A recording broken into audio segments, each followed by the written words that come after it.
Hello everyone, I am the storyteller, and tonight I am here just to help you relax, to drift off to sleep by the sound of the waves, like the whispers of old souls. I know you have come to this video not just to hear the story, but also to find a deep, peaceful sleep. But before we begin, please gently like the video and subscribe to the channel so I can continue to tell you strange stories under the dim moonlight. Where are you from? And what time is it where you live? Just relax. Let your body relax. Put all your worries down by your pillow. Let me take you into a world of mysteries where the wind and the waves mingle, and unsolved mysteries are waiting to be told. Are you ready? How to go back. 2 years ago, I stared into the eyes of a little dead girl. She was sprawled on some highway, deep in what used to be the Midwest, her dead, fermenting eyes staring past me, and up, up, up into the sun-bleached sky. They didn't leave many bodies behind when they left. Didn't want to find skeletons when they came back, I assume. Her skin was dark and leathery. There was a hole growing in her cheek. Blue tendrils came twirling out of the rotted, bony mass with those little orange tips. I wished they were green. I missed the trees, the grass. The closest thing to nature are the dead bodies with the synthetic viruses, eating themselves towards the clouds. Puny fingernail scratches on deep blue skin. She might have been dead for 3 months, 6 at a stretch. The first thing I felt when I saw her was excitement. She was the closest thing I'd seen to another person in 6 years. My father's body had been more pristine, less infected by the now, a perfect conservation of the then. There was only the tight, red little hole in his temple, the pool of dark, sticky blood pooling around bits of his brain, staring at me like a sick, foaming, red-furred dog. His eyes were stained red by blood, and they sat uncomfortably in their sockets, dislodged by the force of a bullet tearing it all up behind them. He was smiling, a slash of red teeth, red eyes popping. I half expected them to flick towards me, half expected the revolver, still lying loosely in his palm, to fire a matching shot through my own temple. I was relieved when he killed himself, as I was when I saw the dark hole in that little girl's cheek.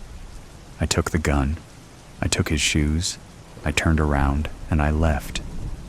As I reached the crest of the yellow hill, I looked back at him, lying like roadkill on the highway, in the dead yellow grass, our truck lying upside down, smoking, a few feet away. I wiped blood from my forehead, and I pressed on, the sun belching like a toad-white bubble of heat that burst around me periodically. There was a similar gunshot in the little girl's calf that poked out from her purple nightgown. It was the nightgown that made me vomit. I heaved onto the tarmac. I heaved and I heaved. She was so young, the same age as me probably, when I left my father's corpse to rot in the fat white sun that turned the sky gray from its heat. It happened in the night, I thought, sitting on the tarmac, staring at the little dead girl. There were faint, sun-baked faint tire marks on the road. She had gone, I thought, so young. She died, seething with red-hot pain, alone in the inky night, not an inkling of who she once might have been. The sun was rising, the sky was losing her blue. The pile of vomit to my side would begin to cook soon, like a stinking goose egg in a frying pan. I stood up. I looked at her once more, a china doll, cracked up and fading in the sun. I turned my head back to the road, the tarmac melting into a black puddle on the horizon. It had been the last wink of winter that day. Or what would have been winter? My diary says so. March 3rd. It's almost definitely wrong. The last time I was really sure of the day, the month, the year, I was 9. The day the school caught fire and burned down. The village burned for a week. The school was first, a black plume into the purpley gray midday sky. The grass was already threadbare, yellow. The buildings were lazy, wooden shacks, standing crooked, haphazard, peeling rows like a pile of matches. It's difficult to build, gather materials, do anything at all when you swelter all day under a rock or in a shack waiting for the midnight hours. The village burned, and then Grandma picked up bleach on the exodus, and soon everybody was gone, my father on his way. That day, after seeing the dead girl, I had collected enough gas and food to wait out the summer in the caves. They were damp, dripping places if you went down far enough. It stank of rotted bodies, those who had starved or gone, but it was cool. It was dark. It was safer than third-degree burns and snarling tumors all summer long. I remember, I'd left it so late that I knew to stop driving and lie in the grass under the car. I usually passed out from the heat after an hour or so. When the sun was lower in the sky, orange and red, the sky green and pink, I poured water over myself, guzzled it through my cracked, bleeding lips. And then I drove, and I drove. I'd left it so late, so dangerously late, that towards the end of the journey they started appearing in the sky. Small black dots at first, but they got bigger. They're ships, full of, I don't know, probably scientists in gray coats, watching, waiting for everything to die so they could start again. They're nothing but black pebbles in the sunset to me, and they disappear in the safety of the night. Black pebbles, no windows, no movement, no noise. They've no exhaust fumes, no visible sign of life.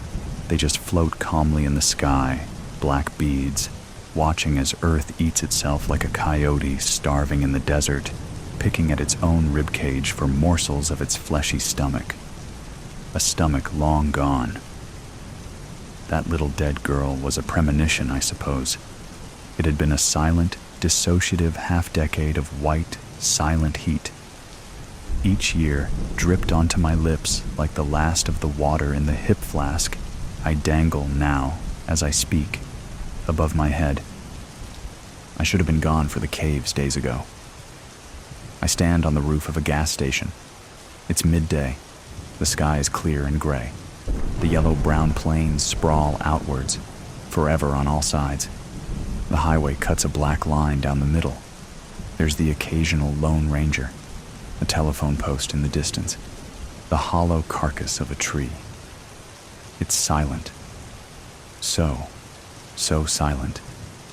Silence as deafening as a Red Sea, crashing down on my shoulders and burrowing into my dry, blistered throat. There's blood leaking from the blisters in my cheeks. It starts to boil slowly, etching teary burns down my chin, down my neck. I don't feel it. I don't feel anything. I'm a pair of eyes. I forgot the cave long ago. I've been waiting for this day. The last day of winter, the last wink. I hold my arms outstretched. From somewhere far away, much bluer and greener, much louder. If I squint, I can feel them burn like an old photograph on the campfire. The sensation starts to feel like rain, cold and relieving. I bleached myself intentionally. I went to one of the rotted bodies deep in the caves. A man. In the torchlight, his eyes were milky and half-closed, his mouth slack. There was a bottle of something that had rolled away from his right hand. There were foamy remnants on his lips. He reminded me of my little brother, Jeffrey. Maybe if he had grown up in the green and blue world, then he would have looked like that. I kissed his forehead. I began to forget not long after. It was sweet. It was like falling slowly asleep. From this nightmare. This fucking nightmare, I hear myself scream, from far away, in the blue and green. I start to turn away now, as my legs begin to give out on the roof of the gas station. I can feel nothing holding out his hand. The blistered now is a universe away. Just before I turn and walk down the hill, the rain pouring onto my neck, blurring my vision into a sweet, comfortable gray, expansive, eternal gray. I see that little dead girl lying on the highway, sprawled out on the scorched earth. I smile as I slip away. I smile at her red, unblinking eyes. Delta 928, Captain David Starnes. Morning, Pete. How are you doing today? Co-pilot, Peter Markley. Oh, I'm good.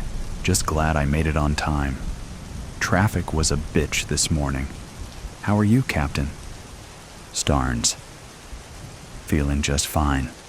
Once I fly this turn, I have the next 3 days off, and me and Jenny are going out to Sedona to play some golf and enjoy the spa at the Hilton. Markley. Sounds nice. I'm on for the next 4 days at least. Starnes. Hey, do me a favor. I have to call home real quick. Ask Marcy to bring up some coffee for us, and then we can start with the pre-flight routine. We're scheduled to be nose up in about 20. Markley. Will do, Captain. Pause. Hey, Marcy, can you please bring up 2 cups of coffee? Muffled response. Thanks. Get one for yourself, too. It's on me. Starnes. Hey, Jenny. I just wanted to let you know that I didn't have time to get the laundry into the dryer. The washer was still running when I had to leave. Just wanted to let you know. I'll call you when we touch down in Chicago. Love you. Markley. Well, ain't that sweet. Senior Flight Attendant Marcy Nichols. Here you are, gentlemen. Can I get you anything else? Starnes. Thanks. I'm good. Markley. Same here. Thanks, Marcy. How are we looking back there? Nichols. We're almost ready. Just a few more passengers getting settled. We should be able to do the final cabin walkthrough in the next 5 to 10 minutes. Markley. Sounds good. We'll be right here waiting for your thumbs up. Nichols. Be back soon. Dead air for 32 seconds, with the exception of a brief cough. Starnes. All right, let's check it down. Auxiliary fuel pump. Markley. Off. Starnes. Flight controls. Markley. Free and correct. Starnes. Instruments and radios. Markley. Checked and set. Starnes. Landing gear position lighting. Markley. Checked. Markley. Altimeter. Starnes. Set. Markley. Directional gyro. Starnes. Set. Markley. Fuel gauges. Starnes. Checked. Markley. Trim. Markley. Set. Starnes. Magnetos. Markley. Checked. Starnes. Engine idle. Markley. Checked. Starnes. Flaps. Markley. In position. Starnes. Seat belts. Shoulder harnesses. Markley. Fastened. Starnes. Parking brake. Markley. Off. Starnes. All right. We are good to go. 24 seconds of dead air. Markley. You heard the latest on Kendall? Starnes. What a mess. It wasn't just alcohol, you know. He tested positive for cocaine too, and they found some in his suitcase. Markley. I heard his wife left him after Delta shit-canned him. What the hell happened to that guy? Starnes. Who can say? Kendall was a solid pilot and a good enough guy most of the time, but he definitely has a short fuse, and he likes to drink. I saw him deck a guy in the bar at the Sheraton in Atlanta one night over something that was really nothing at all. I kept my distance from him after that. I wasn't really too surprised when everything blew up that day, to be honest. Seems like he's just in a tailspin now. He was in jail until just a couple of days ago. Out on bail now, I heard. Markley. Yeah. I feel bad, though. He seemed like a decent guy to me, but I couldn't let him take off that morning. He literally stumbled into the cockpit reeking of booze, slurred speech. He fell asleep about a minute after he took his seat. Miranda was the senior flight crew member that day, and she noticed it right away. Starnes, you did the right thing. I wouldn't give it a second thought. Markley. Yeah, I know. I just feel bad for the guy. Starnes. Don't? Not your problem. How are we looking back there? Markley. Marcy's walking this way now. They look like they're all settled in. Nichols. Okay, guys, we are all set. Markley. Thanks, Marcy. Ready for takeoff. Starnes over cabin intercom. Hello, ladies and gentlemen. Welcome aboard Delta Airlines Flight 928 from Phoenix to Chicago O'Hare. Our flight time today should be 3 hours and 22 minutes. The weather looks good the whole way, so it should be a smooth flight, but we will notify you if we expect any turbulence. Your flight crew members will be coming through the cabin with an assortment of snacks and beverages once we level off. We'd like to thank you for flying Delta Airlines. We are third for takeoff, and we should be in the air shortly. Sound of jet thrusters increasing and decreasing for next 6 minutes and 14 seconds. Muffled dialogue between pilot and co-pilot. PHX Tower. Air Traffic Controller, Mike Reynolds, over radio. Delta 928, you are clear for takeoff. Sound of increased volume of jet thrust for next 12 minutes and 35 seconds. Starnes. All right, we are up and running, activating autopilot. Dead air for next 2 minutes and 43 seconds. Reynolds, over radio. Delta 928. Please adjust your altitude to 32,500 feet. Markley. Copy. Descending to 32,500 feet. Dead air for next 2 minutes and 32 seconds. Markley. How's that course at the Sedona Hilton? I've played a few of those courses out there, but not that one. Starnes. Ah, you know. They're all kind of the same. Pretty wide open. The greens are usually pretty fast, though, so that can hurt you. It's nice, though. Well maintained. Markley. I gotta get out there next time. Haven't played much this year. I'm scared to find out where my handicap really is right now.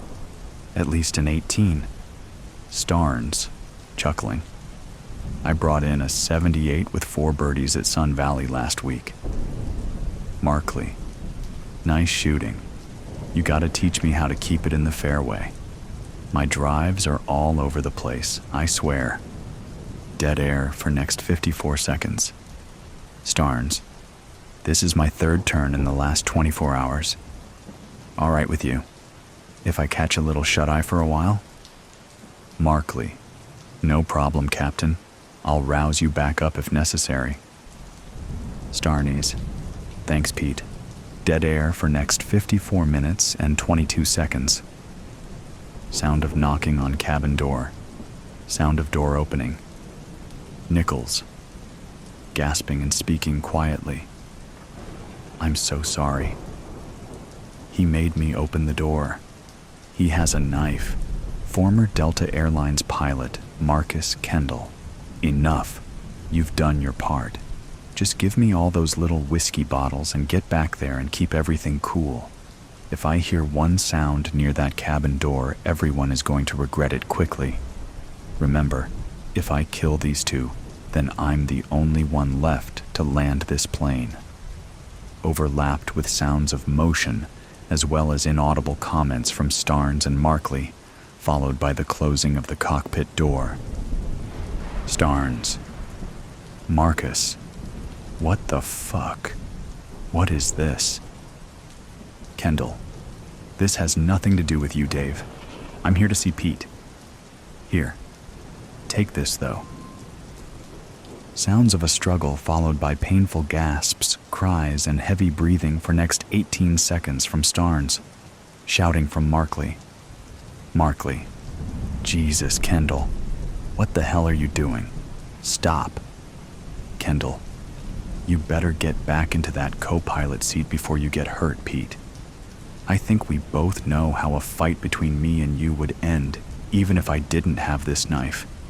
And Delta suspended the federal flight deck program 3 months ago after that incident in Salt Lake City, so I know you don't have a gun in this cockpit. Besides, I'm here to speak with you. This doesn't involve Dave. He was an asshole anyway.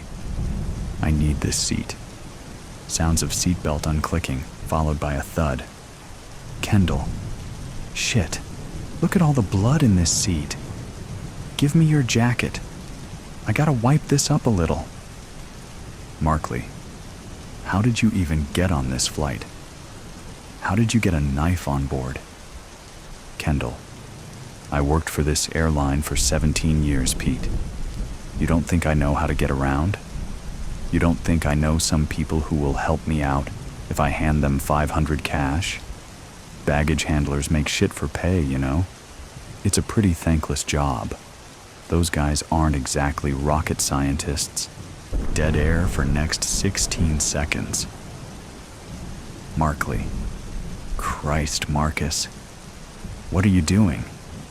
Kendall. I came to talk to you, Pete, about what you did, and don't even think about triggering that handset. God help me. If I hear a 7,500 squawk come out of your mouth, I'm gonna cut off your right thumb. Don't test me. Look at Dave down there. You think I'm fucking around? Markley. I won't. I swear I won't. Kendall. Good. This won't take long here. Looks like we will be over Denver in just a few minutes. Markley. Why Denver? Are you gonna land us at DIA? Kendall. Not exactly, but close. We'll get to that. First, let me ask you something. You are a licensed and qualified pilot with plenty of experience flying the Boeing 737, yes? Markley. Yeah, sure. Not as much as you, but yeah. Kendall. So, on that morning when you called security to come into the cockpit to wake me up and drag me away, leading to me ending up in jail and losing my job along with my wife and 2 kids, you could have just covered for me, right? Markley. Hey, you know the airline's policies. Plus, the flight crew already knew you were in no condition to fly. If they call security before I do, then I'm in it with you. Kendall.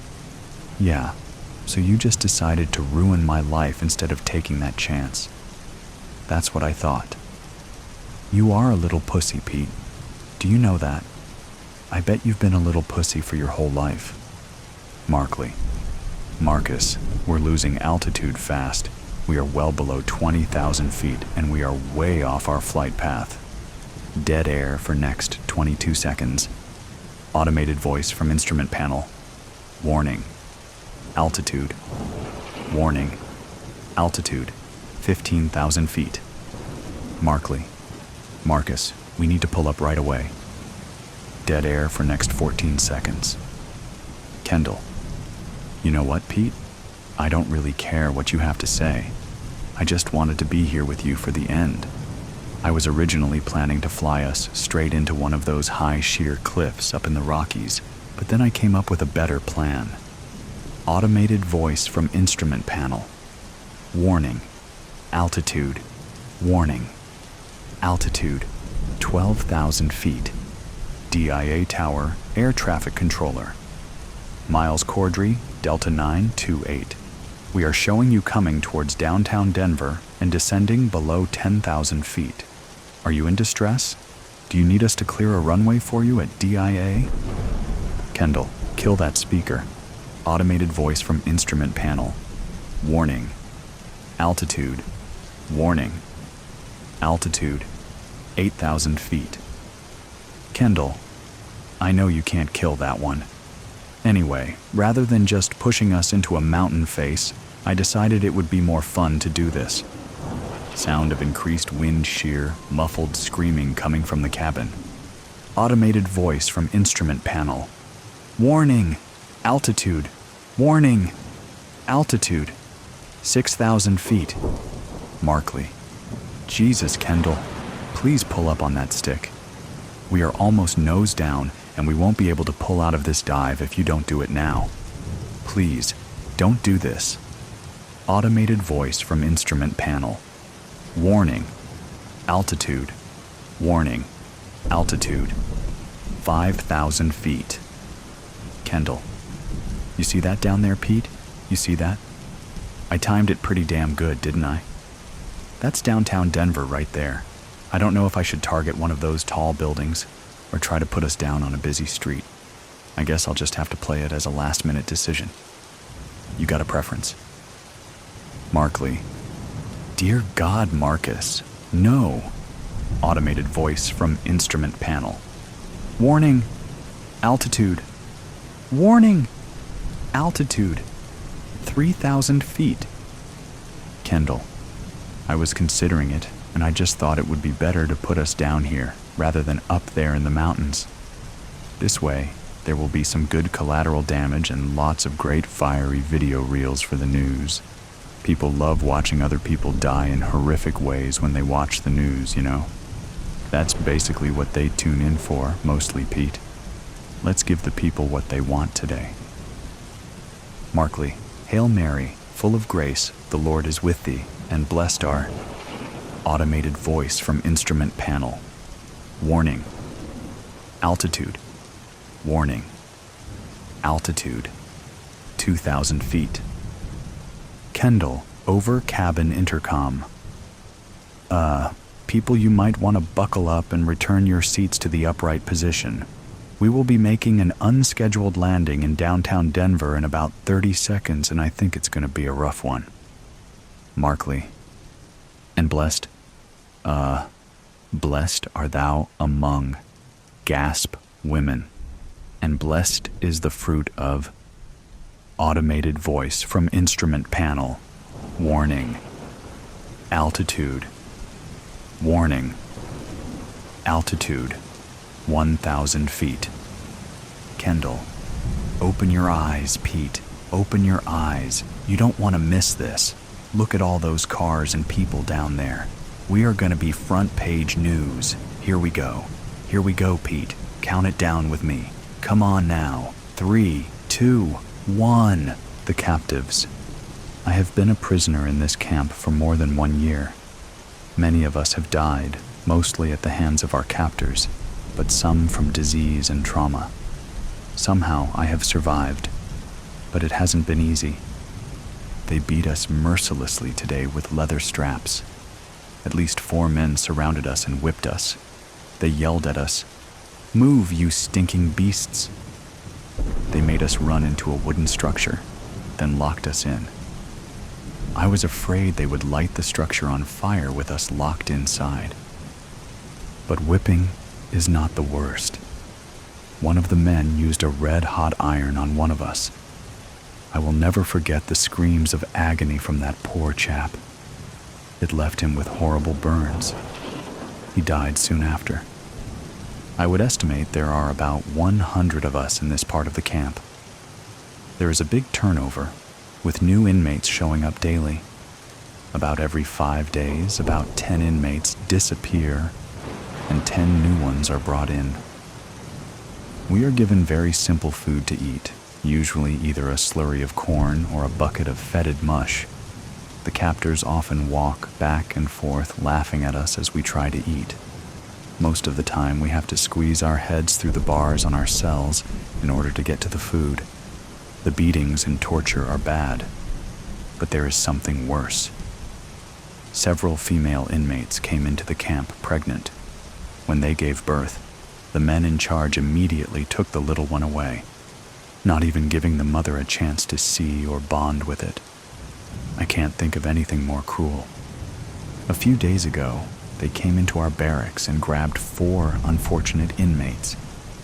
They used handheld electrified clubs and drove these 4 chaps out and into a separate building. We heard them screaming. But soon after that, there were 4 loud thuds, and then there was silence. One of our informants claims he witnessed the goings-on in there. He said he saw our compatriots hanging upside down by their legs, with their throats slit from one ear to the other. When word of this spread through the camp, there was a palpable wave of horror and panic. Detailing all the brutality and torture we have experienced seems like wasted energy. No one listens to us. There doesn't seem to be any end to this existence or hope for the future. Many of the inmates show signs of depression and severe anxiety. One inmate had been very quiet, but suddenly threw himself against the electrified fence, dying right there. The captors left him standing in his death, leaning against the fence with the full current flowing through his body, his legs twitching and spasming. We suspected that leaving him there was a message to us, not to disobey or try to escape, or that same type of destiny awaited us. Yesterday morning, a very important man visited the camp. We knew he was important because of the way he was dressed. Most of the workers in the camp wear casual clothes or military-style tactical outfits. This fellow was decked out in a 3-piece suit and had a leather overcoat slung loosely about his shoulders. He carried some type of cane or stick. A rumor spread quietly amongst the gathered that this man might be the one they call the Angel of Death. He had us line up for inspection. Any inmates not accurately in line met with an electrified club, ensuring obedience. While we were at attention, he strolled up and down the row, pointing his cane at a few of the inmates he favored. His assistant wrote down the chosen inmate's number, and once he left, those selected were taken away and led into the back of a large truck, never to be seen again. I sometimes stand quietly outside the barracks, and I can see life way off in the distance. There is a park not far from here. One can see people walking their dogs, picnicking or bicycling happily.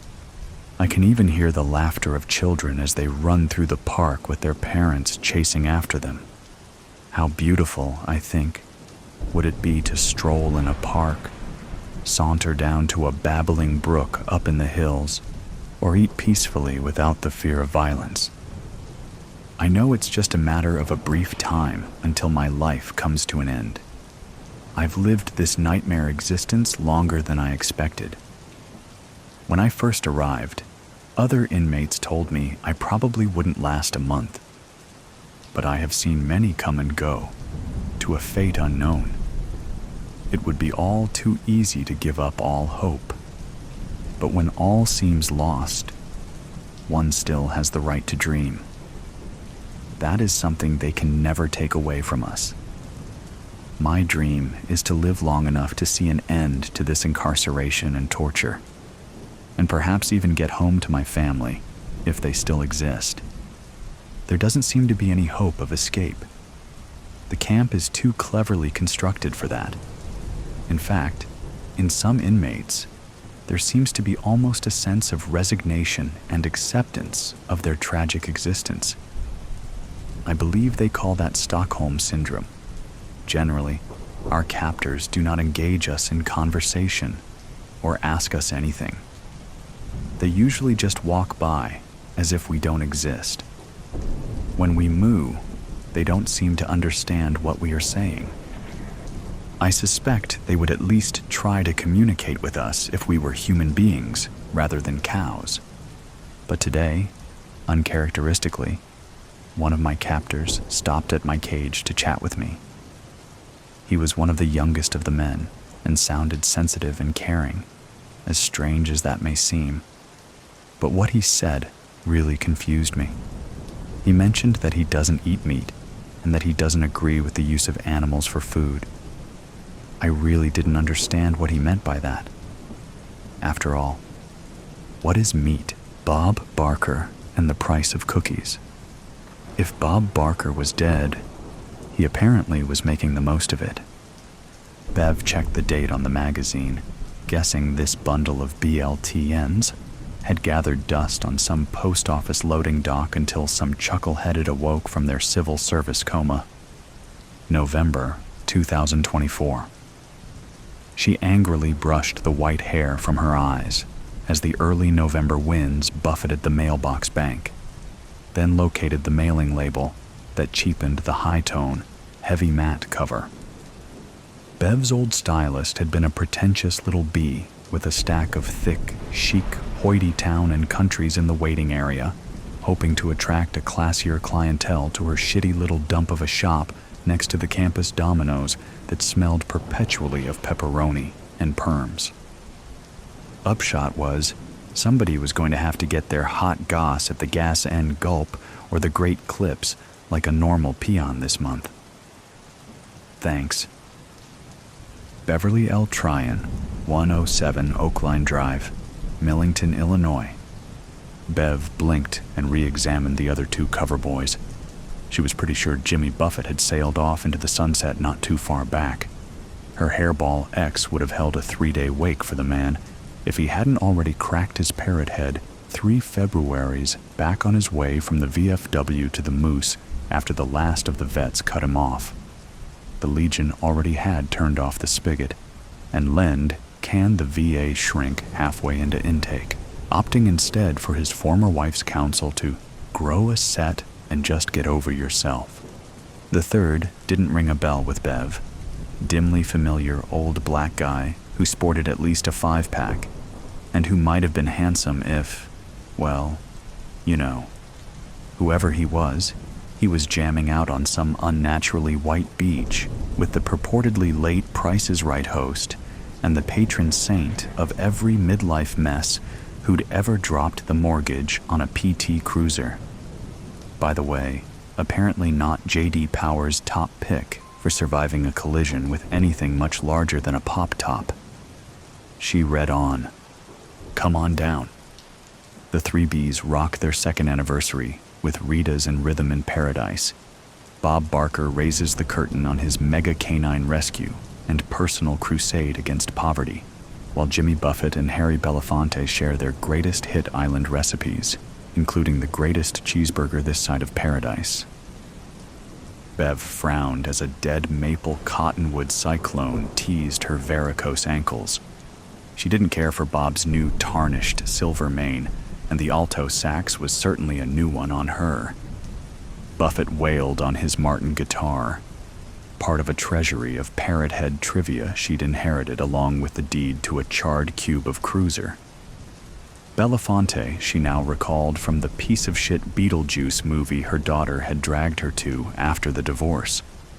Only good part of the idiotic, blasphemous thing, though now she recalled that when he wasn't slapping the bongos, Harry was a major troublemaker, one of those.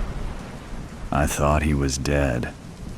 Bev heard her own cervical pop as she whipped irritably around to find 109 craning over her shoulder.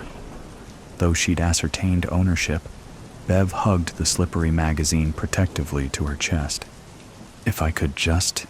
The maddeningly tall old busybody next door mumbled as she attempted to reach around Bev's compact girth.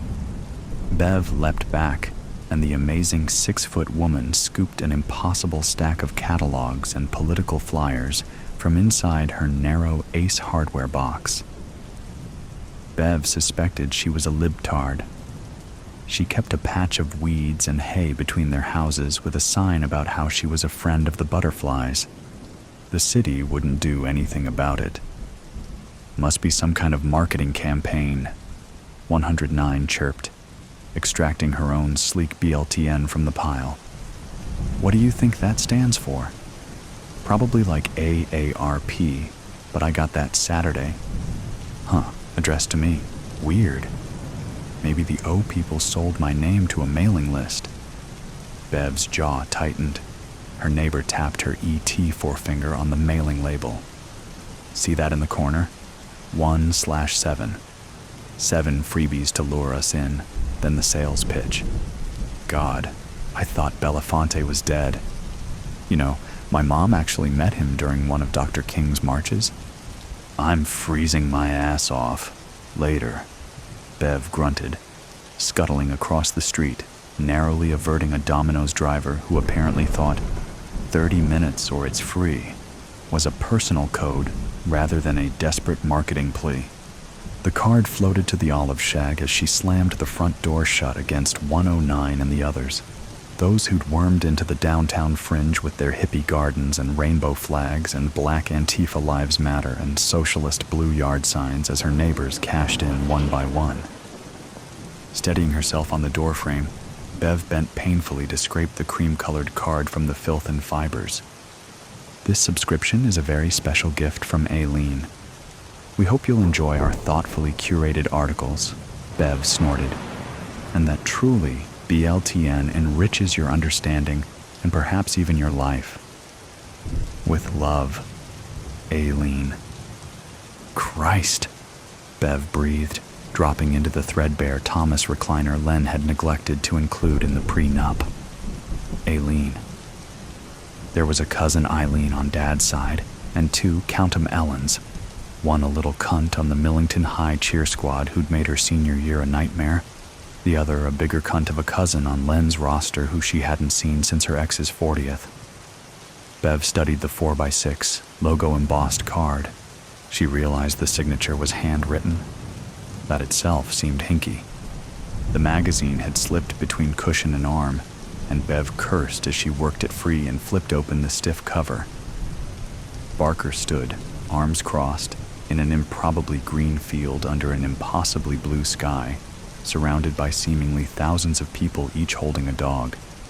Every color and size, humans and canines, and breeds Bev had never seen in her 30-mile radius of a life, or that show with that scrawny little Mexican Cesar Milano whatever. All dogs go to heaven, but Bob Barker wants all transcendence to have a forever home too. See page 10. As Bev polished off her Marie Callender's meal to share Italiano meat lasagna with a dessert combo of Barker and Buffett, she was certain she'd been scammed on some elaborate and epic level.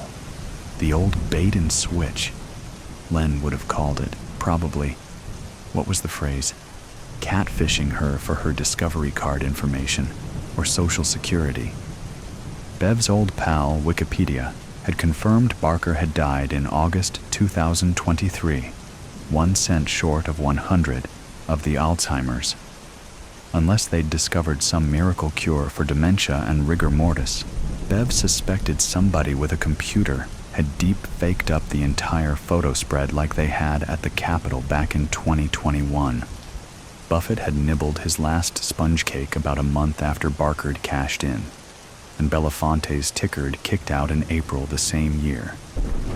Bev read on, forsaking NCIS and then NCIS and so on, to peruse Kirstie Alley and Olivia Newton-John's favorite John Travolta films, Not What You'd Think, Latenu Hura Lady's new stage production of something called A Raisin in the Sun, and a selection of Tom Clancy's latest poetry. The new Harper Lee and Raymond Chandler novels were coming out, and Roger Ebert reviewed Robin Williams' upcoming comedy. Throughout were more references to transcendence, something called shepherding that appeared to be some kind of Big Brothers, Big Sisters deal for adults, and other weirdo jargon with a Scientology-type vibe. By 10:30, Bev had bypassed the crossword for a last-page nightcap called BLTN Bites.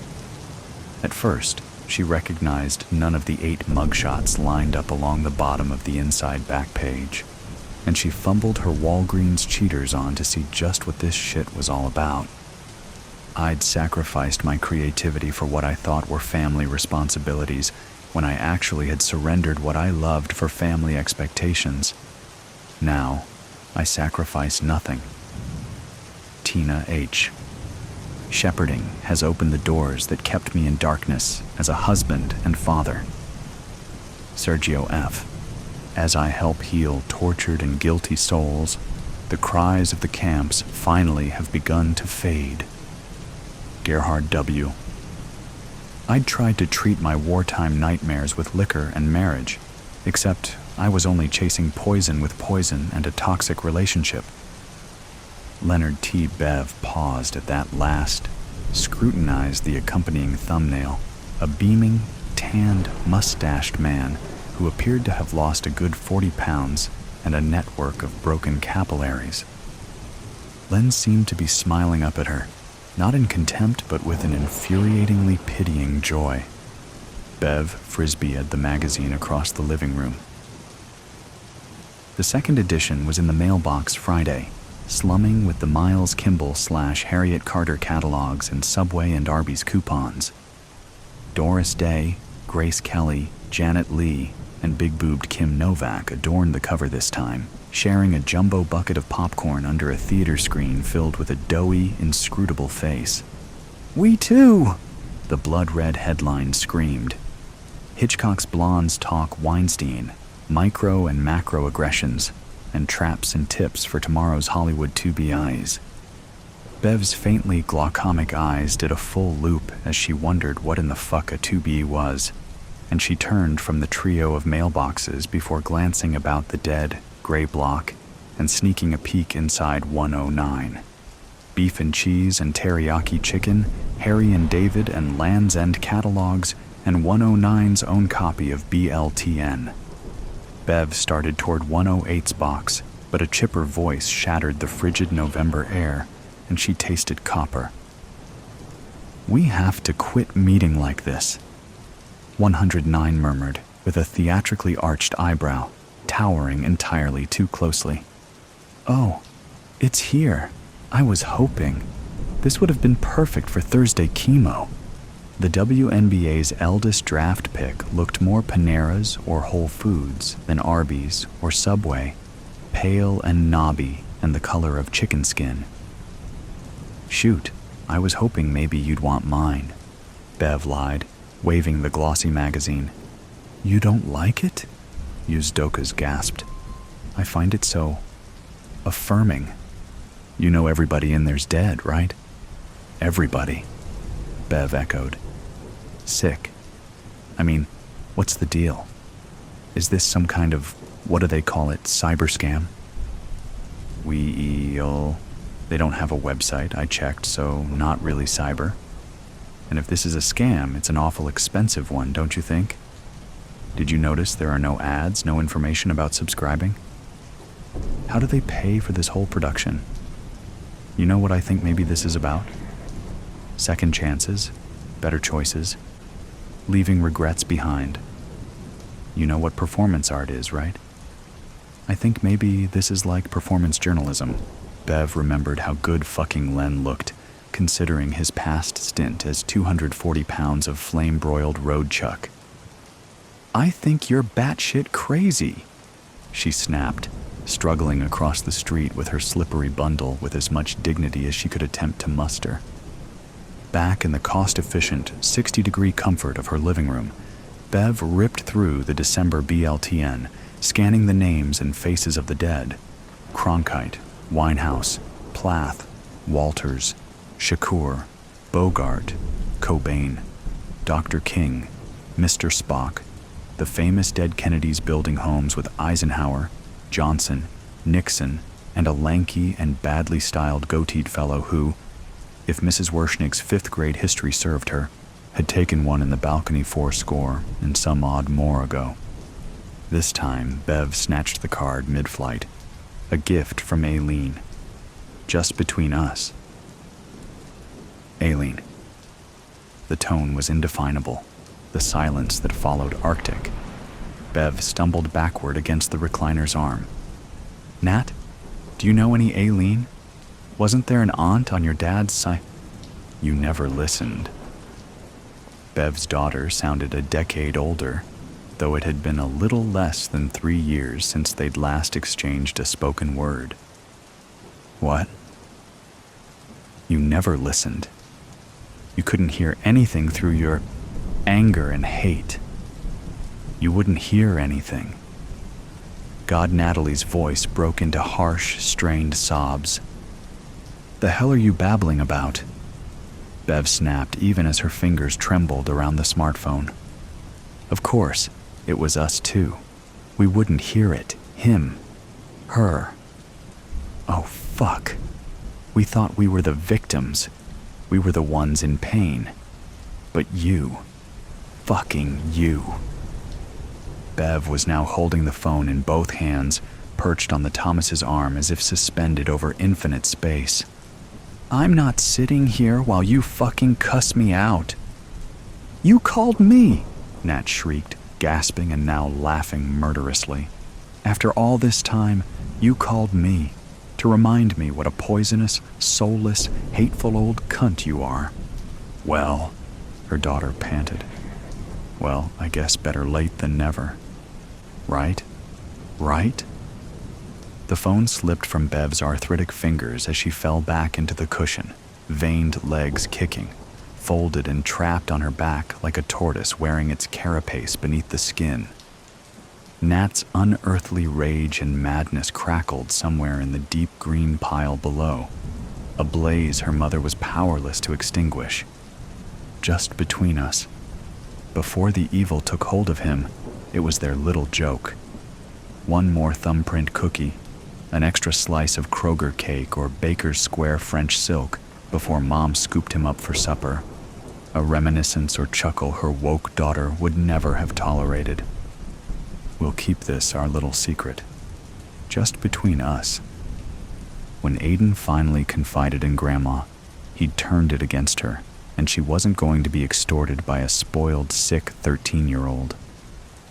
After it all began, after Aiden began spewing insanity, his vile inner thoughts and whinings, after the wheedling and fits and the pervert libtard shrink, and the constant trips to Chicago, and the financial realizations that threatened Paula's college, and the public displays and declarations, and finally the family's exile from holidays and even communications, the cookies and cake and the secrets had halted. When Bev herself banned the boy from her home, spitting his adopted pronouns back in his face, he'd called blubbering from one of his freak friends' phones to keep her from immediately ghosting him. He was alone. Dad would no longer speak to him. Mom had told him he was a selfish brat who'd made them outcasts. Aunt Nina told Mom, on speaker no less, that she couldn't have the girls exposed to such depravity, and the church in which Nat, Paula, and Aiden all had been christened had written to revoke God's blessing on the deity's behalf.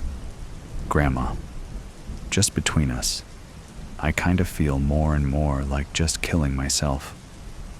Bev also had received a Dear John, Luke, Matthew, Mark from the Second Millington Church of Jesus, though not from quite so far up the chain and merely punching her ticket to Tuesday night prayer and gossip and the coveted holiday potluck chairmanship. It had been months since Nat had so much as dropped her a check-in text, and the atmosphere at the Catholics' Thursday public bingo had dropped 20 or 30 degrees since Aiden's, parentally, unauthorized interview on the local AM morning show. Well, Bev had reflected, calmly, tonelessly, better late than never. Oh, of course, she couldn't blame herself. Like the literal drama queen Aiden had become demanding his true self, he didn't have, nor, as Bev had quipped, any longer had the stones to face the humiliation he'd brought down on his family, on his grandma. She had nothing to torture herself over. That was on the man with the swastika and Jesus tattoos who'd unloaded 7 slugs into the creature who was once her little guy in a Peoria LGBTQ health center lot to the tune of Genesis 1:27. Number it was the betrayal. Bev raged as she thrashed ineffectually to free herself from this final posthumous revenge, the effort sending jolts of pain up her left arm.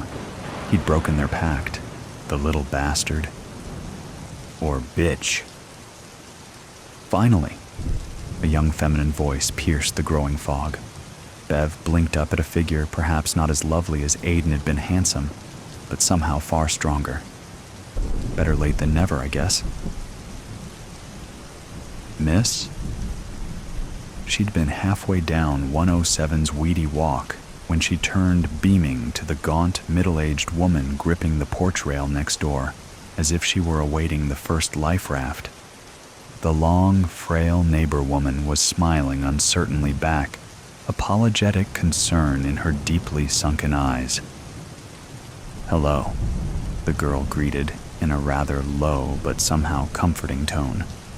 Instead of holding her stance in annoyed indecision or briskly crossing the scrubby turf between them to expedite the encounter, the young woman continued down the walk and took the sidewalk to 109. On closer examination, she was what some might call homely, slender but big-boned, crisp blue eyes, set perhaps a centimeter too far apart for standard, conformist beauty. But she moved with what Kelly's own mother might have called bearing, a confidence in who and what she was, and that whatever that was just, well, right. The girl waited at the bottom of the steps, inviting, inquiring, neither expectant nor demanding. "I didn't mean to disrupt your day," Kelly said. "I thought I might have heard something from, Beverly's a minute ago, and I just wanted to know everything was all right." "It is," the young woman smiled brightly. "So you're not... I'd understood she had a grandson." She did. "And please don't be sorry. I was coming to see you next. You've received your complimentary BLTN, Mrs. Grambling?" Kelly's head tilted before the smile returned. "Well, yes, though I'd have to say I'm at a bit of a loss as to what exactly it is I'm reading. Full disclosure, I'm in no position for long-term subscriptions." The girl looked to the sky with a grin. "I guess, if I had to say, we're about second chances, better choices, leaving all regrets behind. Options. I'm kinda out of those." Kelly sighed. "Mrs. Grambling, do you have a minute to discuss options?" "I guess I have that. And please, Kelly." Aileen milk-fed. The town of Gord's Hollow was gaunt and undernourished in nearly every aspect. Its rickety streets laid out like a soothsayer's tangle of oracle bones, and its bedraggled buildings stood lean and haggard, much like the people that lived in them. The whole of it was hunched at the edge of a sea cliff, and mist rising from the crashing waves below hung everything above with a constant pallor. But there, right on the cusp of world's end, where the roar of the sea filled your ears, grew the only thing in Gord's Hollow that could be called hale and hearty, the gourd garden itself. It was this garden that made Gord's Hollow famous in our county. For generations, the emaciated people of the town had inexplicably produced gargantuan gourds that put all others to shame at the harvest festival. Their crooked-necked squash were taller than a man, their zucchinis large as coffins, but it was their pumpkins that drew so much envy. Huge and round and plump, it took 2 teams of oxen just to haul them. At the festival, the pumpkins loomed large over all the proceedings, so large it seemed they could swallow all other entries and have room left over to consume the judge as well. But their size itself was not the most striking element to their appearance, for the pumpkins were also of exceptional color. Their shells were a deep, vibrant orange, so deep and so vibrant as to almost be red. And though no one who was not a citizen of Gord's Hollow had ever seen the pumpkins cracked open, it was rumored the flesh inside was the scarlet color of new blood. It was an October day when I made my visit to Gord's Hollow.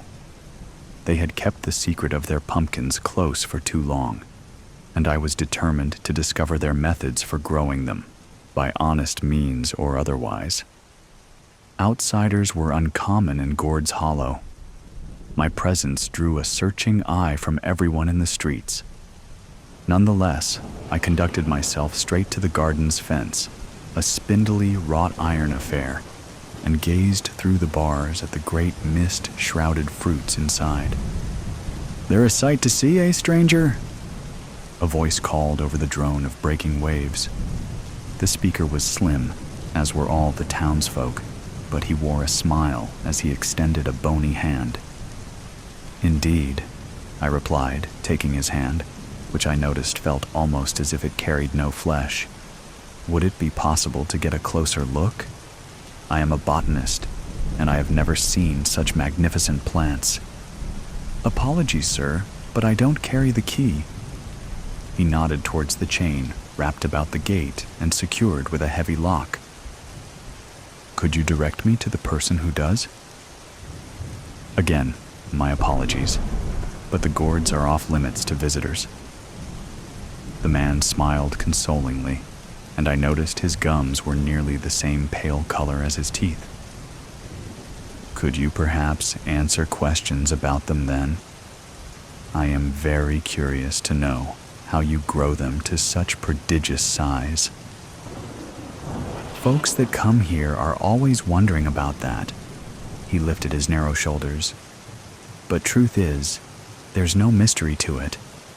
They're just milk-fed and tended to with lots of care."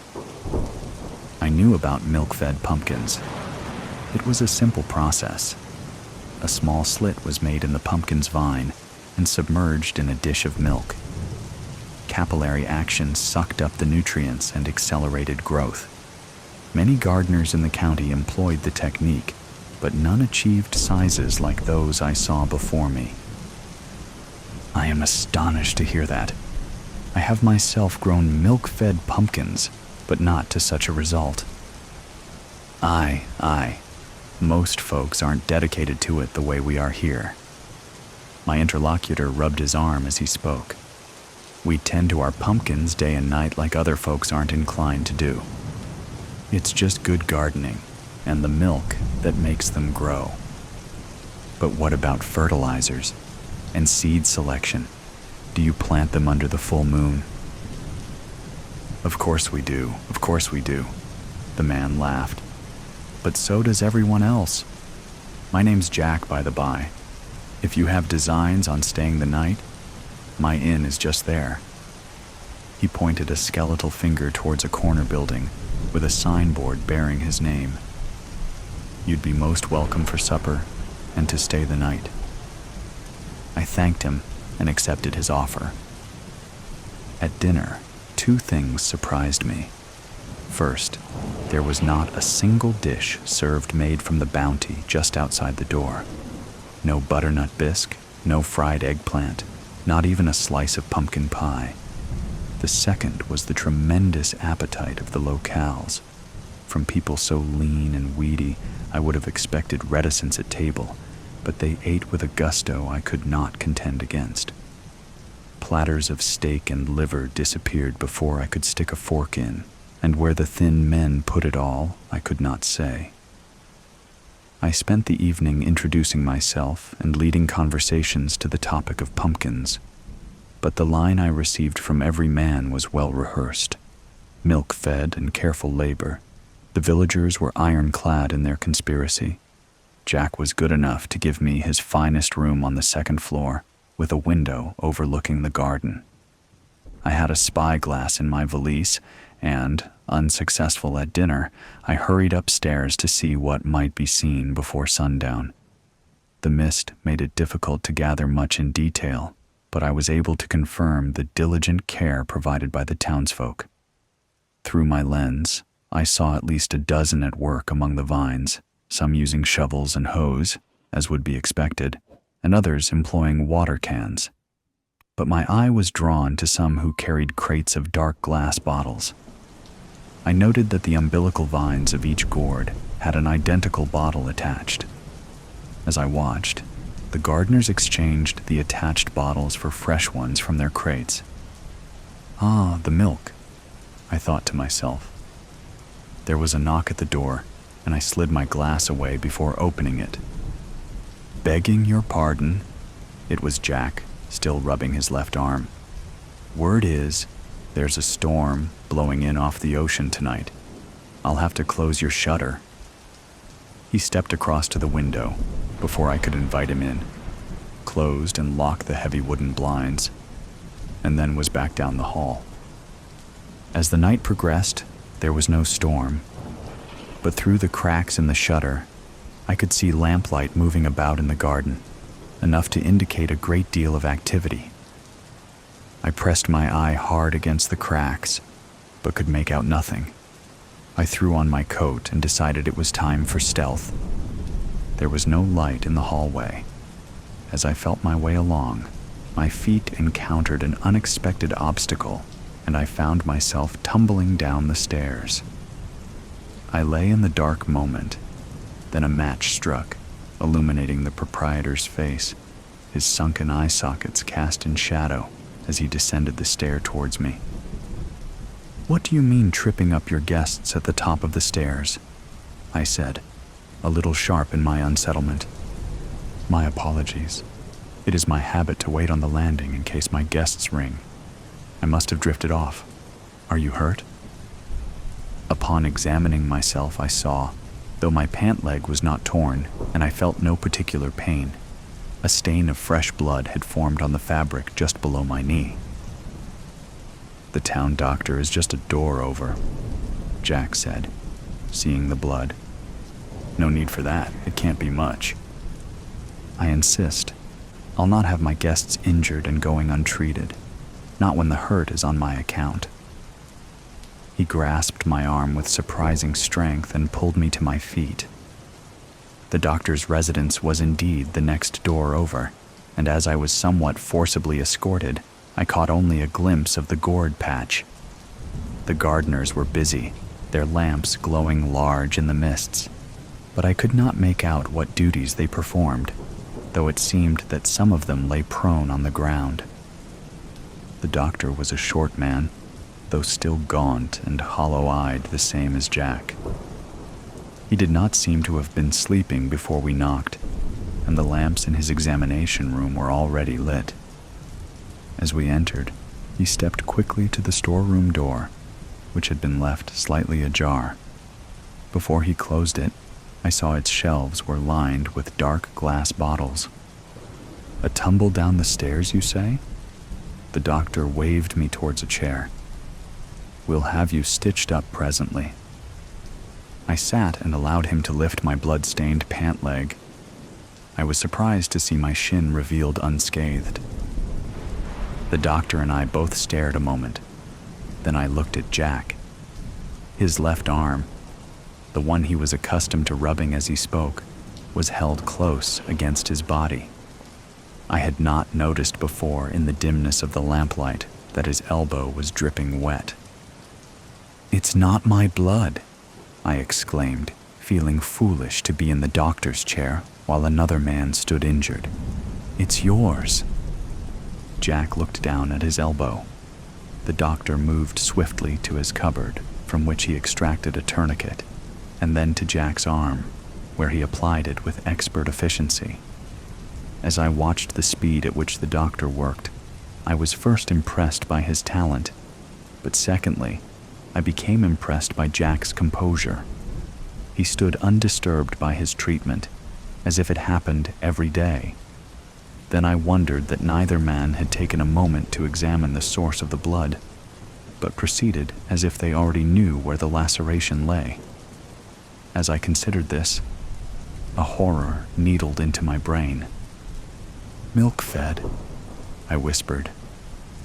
Both men turned, their deep-set eyes glinting in the lamplight. "What was that?" Jack asked, his voice soft. "It's not milk. What you feed to the gourds, is it?" Neither man replied. "It's a wickedness," I said. They seized me, one on either side. "My apologies," Jack said. "It would have been better if you'd not come to our town." With strength, I could not resist.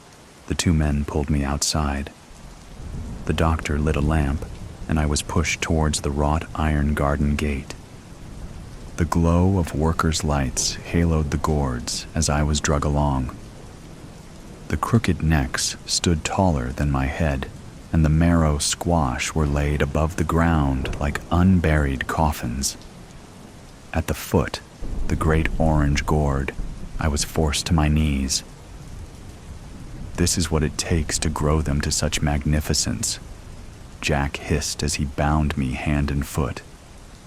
I waited to feel the bite of a scalpel in my inner arm. Instead, I was thrust face down, then it seemed, left alone. The lamplight faded, and I heard nothing but the droning of the waves below the sea cliffs. Ha!